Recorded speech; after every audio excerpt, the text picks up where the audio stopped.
வந்தாச்சு தி சென்னை சில்க்ஸின் mega combo sale, summer chill out sale. நீங்க நம்ப முடியாத தள்ளுபடி விலையில் All new Vivo V50e, crafted for luxury and designed for elegance. Buy now. India clips நேயர்களுக்கு என்னுடைய பணிவான வணக்கம். திரு ராஜேஷ் சார் அவர்களை பற்றி சில வார்த்தைகள். இப்போது சொல்லும்போது என்னால் மறைந்த திரு ராஜேஷ் ஐயா அப்படின்னு கூட சொல்ல முடியல. ஏன்னா அவர் மறைஞ்ச மாதிரியே தெரியலைங்க. அவர் எல்லாருடைய பதிவுலேயும் அதுதான் இருக்குது. எல்லாருக்கும் அதுதான் ஷாக்கு. எல்லா விஷயத்துலேயும் ரொம்ப ப்ரிப்பேர்டாக இருக்கக்கூடிய ஒரு மனிதனுக்கு எப்படி இது ஏற்பட்டது? என்கிட்ட தனியாக ஒரு முறை பேசிகிட்டு இருக்கும்போது கூட சொன்னார். இதை பார்த்திபன் சார் மென்ஷன் பண்ணியிருந்தார், எல்லாருமே மென்ஷன் பண்ணியிருக்காங்க. அதாவது என்னோடய ஆயுட்காலம் 99க்கு மேலே இருக்கும், நான் அப்படி கணிச்சு வச்சுருக்கேன் அப்படின்லாம் சொன்னார். இது எப்படி நடந்ததுன்னு தெரியல.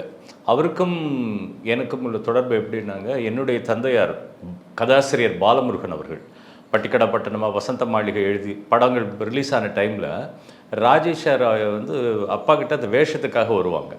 வரும்போது அப்போ பிளாக் அண்ட் ஒயிட்டில் சில ஃபோட்டோஸ் கொடுத்துட்டு போவாங்க. அது எப்போவுமே எங்கள் அப்பாவோட ஃபைலில் இருக்கும்.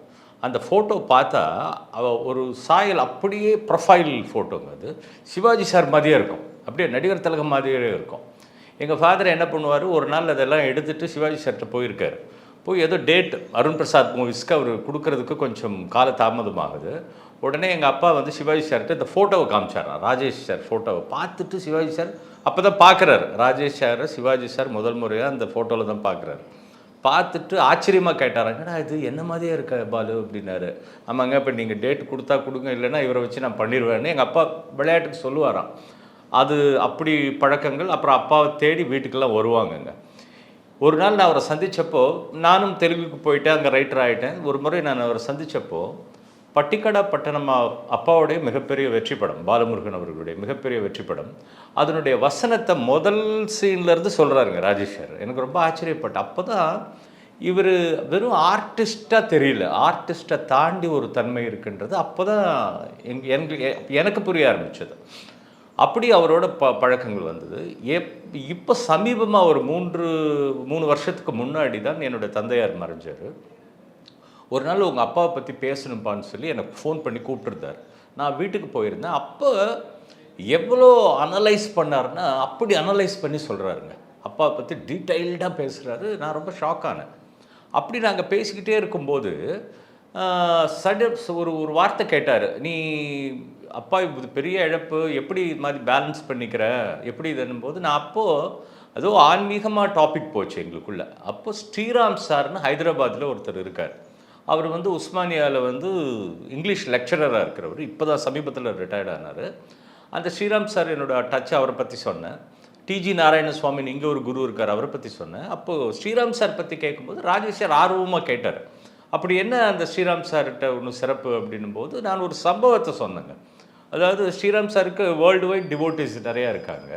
ஒரு 20 இயர்ஸ்க்கு முன்னாடி நடந்தது. ஸ்ரீனிவாஸ் ராஜுன்னு ஒருத்தர், அவருடைய பையன் கல்யாணம் செப்டம்பர் 1 போய் ஸ்ரீராம் சாரை மீட் பண்ணுறாங்க. ஸ்ரீராம் சார் என்ன பண்ணார், ஒரு நிமிஷம் இருக்குன்னு உள்ளே போயிட்டு ஒரு கவரை வந்து ப்ரெசென்ட்டாக கொடுத்தாரு. 1ஆம் தேதி கொடுத்துருக்காரு. கல்யாணம் 7ஆம் தேதி, 7th நடக்குது. 7th அன்னைக்கு இதை பிரித்து பார்க்க சொல்லியிருக்காரு. ராஜேஷ் சார் ரொம்ப ஆர்வமாக கேட்டார். அப்புறம் என்னாச்சு, என்ன இருந்தது அந்த கவரில் அப்படின்னு கேட்டது என்கிட்ட.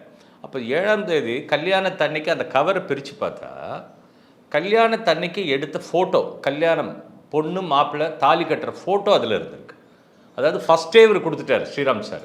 இந்த நிகழ்ச்சியை நான் ராஜேஷ் சார்கிட்ட சொன்ன உடனே ரொம்ப சர்ப்ரைஸாக ஒரு 10 நிமிஷம் பேசவே இல்லைங்க. அவர் அப்படியே அமைதியாக உட்காந்துட்டார். என்ன சார், நான் எவ்வளோ ஆராய்ச்சி பண்ணியிருக்கேன், எத்தனையோ விஷயங்கள் கேள்விப்பட்டிருக்கேன், ப்ரெடிக்ஷன் கேள்விப்பட்டிருக்கேன், அப்புறம் குறிப்பிட்ட இந்த நேரத்தில் இந்த சம்பவம் இப்படி நடக்கும்னு கேள்விப்பட்டிருக்கேன். ஆனால் இது என்னையா இது ஃபோட்டோ ஆல்பம் அப்படின்னாரு, எப்படி கொண்டு வர முடியுது அப்படின்னாரு. நான் சொன்னேன், இல்லை சார், நான் அதை ஸ்ரீராம் சார்ட்டே கேட்டேன். அதுக்கு அவர் சொன்ன பதில் வந்து, there is a cosmic album.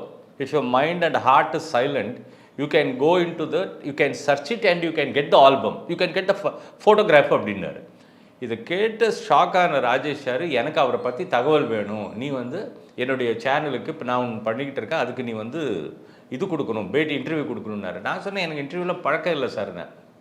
இல்லை, இது வியப்பாக இருக்குது, ஆன்மீகத்தில் இப்படி ஒரு தன்மை இருக்கான்றது எனக்கு ஆச்சரியமாக இருக்குன்னாரு. அப்போ நான் பழக்க போனேன். அப்போ நான் அந்த இன்டர்வியூ கொடுத்தேன். என்னோடய ஒர்க் ஃபுல்லாக ஹைதராபாத், நான் பண்ணுறது தெலுங்கு படங்கள் நிறைய பண்ணிகிட்டு இருக்கிறதுனால நான் கொடுத்துட்டு ஹைதராபாத் போயிட்டேன். பட் அது வேர்ல்டு ஃபுல்லாக வைரலாக இருக்குங்க. அந்த இப்போ கூட நான் எங்கள் கோயிலுக்கு யாராவது போயிட்டு வந்தாங்கன்னா கூட எல்லாரும் வந்து கேட்பாங்க, சார் நீங்கள் தானே அந்த ஸ்ரீராம் சார் கூட இருக்கிறவர், நீங்கள் தானே அந்த இது ராஜேஷ் சார் இன்டர்வியூ. ஸோ அப்படி பதிஞ்சு போச்சு. நான் அதுக்கப்புறம் ராஜேஷ் சாரோட இன்டர்வியூலாம் பார்க்க ஆரம்பித்தேன். அவரோட நல்ல பழக்கம் ஏற்பட்டது. என்ன ஒரு அற்புதமான விஷயம்னா தேடலுங்க. அதாவது ஒரு மனிதனுக்கு என்னென்னா, எனக்கு எல்லாம் தெரிஞ்சிடுச்சுன்னு அவர் இல்லை, அவர் எப்பவும் எந்த சப்ஜெக்டையும் தேடல் இருக்கும். சில பேர் சொல்லுவாங்க அவருக்கு எல்லாம் தெரியும், எல்லாமே தெரிஞ்சு பேசுவார் அப்படின்னு. நான் அவர் ஒரு மாதிரி கேட்டேன். அவர் சொன்னார், அப்படி கிடையாது, எனக்கு எல்லாம் தெரியாது. இன்றைக்கி ஒரு டாபிக் எடுத்துட்டேன்னா நான் அதுக்குள்ளே போவேன். அதாவது ஒரு ஸ்டூடெண்ட் எப்படி, அவரே ஒரு master, but he never behave like a master, he always behave like a student. அந்த தகவலை வந்து எடுத்து அது கம்ப்ளீட்டாக மாஸ்டரைஸ் பண்ணி அதனோட ஒரு வார்த்தையும் எடுப்பாருங்க. அப்புறம் எப்போவுமே அவரோட சக்ஸஸ் காரணம் சில கீ வேர்டு வச்சுப்பார், ஒரு 3-4 வார்த்தை வச்சுப்பார். அந்த கீவேர்டு எங்கே வருதுன்னு கேட்டால் அதுக்கு ஒரு நாள் சொன்னார், ரொம்ப ஆச்சரியமான விஷயம், பேர் சொல்லலை. அமெரிக்காவில் ஒரு லேடி இருக்காங்க, அவர் இவங்க ப்ரோக்ராம் பார்த்து இவர்கிட்ட ஃபேன் ஆனவங்க. அந்த லேடிக்கிட்ட தான் பேசுவாராம் வீக்லி ஒன்ஸு. ஒக்காபுலரியும் மாடுலேஷனும் ஒரு மாதத்துக்கு எப்படி எப்படி வார்த்தைகள் மாறுது அப்படின்றத அந்த லேடிகிட்ட தான் இவர் கேட்பாராம். கேட்டுட்டு நோட் பண்ணிடுவாராம். நோட் பண்ணி அதை ப்ராக்டிஸ் பண்ணி அதை கொண்டு வருவாராங்க. ஸோ இது ஆச்சரியமாக இருந்தது. எப்படி சார் அப்படின்னா, இல்லை இப்போ நேயர்கள் வந்து அதிகமாகிட்டே போகிறாங்க, அதுக்காக நான் இது செய்ய வேண்டியிருக்கு அப்படின்னாரு. ஸோ அப்பேற்பட்ட ஒரு மனிதர், அதாவது ஒரு நடிகரை தாண்டி அவருக்கு வந்த புகழ் வந்து சாதாரண வெறும் நடிகர் மட்டுமல்லங்க. எல்லாரும் சொல்லுவாங்க ஒரு அஸ்ட்ராலஜர்னுவாங்க, ஒரு சிலர் வந்து இல்லை மருத்துவத்தை பற்றி சொல்லுவாங்க. எல்லா விஷயத்துலேயுமே அதனுடைய நுட்பத்தை போய் உள்ளே போய் அதுக்குள்ளே தெரியாதது, அந்த டாக்டர்கிட்ட பேசினாருன்னா டாக்டருக்கு தெரியாத ஒரு விஷயத்தை இவர் சொல்லுவார். ஜோசியர்கிட்ட பேசிகிட்டு இருப்பாங்க, ஜோசியருக்கு தெரியாத ஒரு விஷயத்த சொல்லுவார். அப்படி இப்போ நான் ரைட்டர், நான் ஃபிலிம் ரைட்டராக இருக்கேன். நான் பேசிகிட்டு இருக்கும்போது எனக்கு ஃபாரினில் எத்தனை ரைட்டர்ஸ் இருந்திருக்காங்க, ஃப்ரெஞ்சில் எத்தனை ரைட்டர், எனக்கு எதுவுமே தெரியாதுங்க. நான் இங்கே வளர்ந்த அவ்வளோதான், ஒரு 2 பேர் தெரியும். அன்றைக்கி ஒரு நாள் எங்கிட்ட எத்தனை ரைட்டர்ஸ் இருக்கு, ஒரு 32 ரைட்டர்ஸ் சொல்கிறார். 32 ரைட்டர்ஸ் எந்தெந்த இடத்துல இருக்காங்க, எப்படி எப்படி இருக்காங்கன்னு அவ்வளோ டீட்டெயில் எல்லாரும் சொல்லுவாங்க. ஈவன் கமல் சார் கூட சில விஷயங்கள்னா ராஜேஷ் சார்கிட்ட பேசுவார், ராஜேஷ் சார் அவர்கிட்ட பேசுவார். அண்ட் ரஜினி சாரும் அதே மாதிரி ஏதாவது ஒன்றுன்னா ராஜேஷ் சார்கிட்ட பேசுவார், ராஜேஷ் சாரும் பகிர்ந்துப்பார். அவருக்கு கீழேருந்து மேலே வரைக்குங்க ஒரு தனி மரியாதை அவருக்கு மேலே எல்லாருக்குமே இருக்குது. இப்போ இந்த லாஸ் எப்படி ஃபீல் பண்ணுறாங்கன்னா, ஒருத்தரும் பர்சனலாக ஃபீல் பண்ணுறாங்க, தனிப்பட்ட முறையில் பர்சனலாக ஃபீல் பண்ணுறாங்க. ஆனால் இன்னும் யாரும் அதை மறுக்கலை, மறுக்கிறாங்க. அவர் போயிட்டாரு, அவர் இல்லைன்றதே மறுக்கிறாங்க.